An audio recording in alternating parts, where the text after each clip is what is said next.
seems that if we read our newspapers every morning, it seems that these atrocities are being committed, and it's almost as if the world is not even concerned about the 200,000.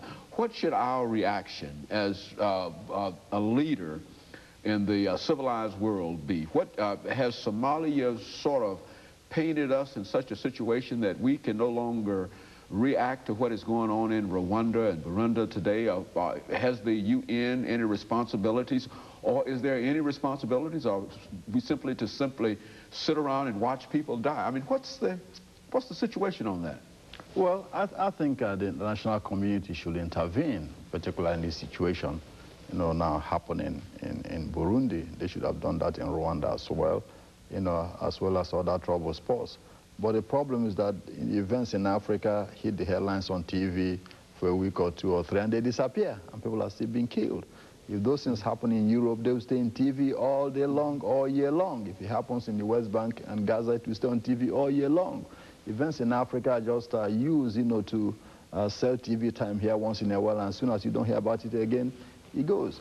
The same thing happening in Rwanda is happening in Sudan, even more. I mean, thousands have been slaughtered in Sudan every day, more than in Bosnia. People, 200,000, according to the figures in Bosnia, in the last 2 years. Okay, in Rwanda, it's just about 3 weeks, 200,000. In Angola, the same thing. You see Angola in the picture once it disappears, and thousands have been slaughtered every year. So that's one of the problems, because of the end of the Cold War. Africa has been marginalized politically. It's no more such an important place. And of course, you have the racial thing. A few days ago, I know the UN and also the UN Secretary General came out and said, well, we need to find those Hutu leaders who are responsible for this genocide, and try them for crimes against humanity. I'm not opposed to that.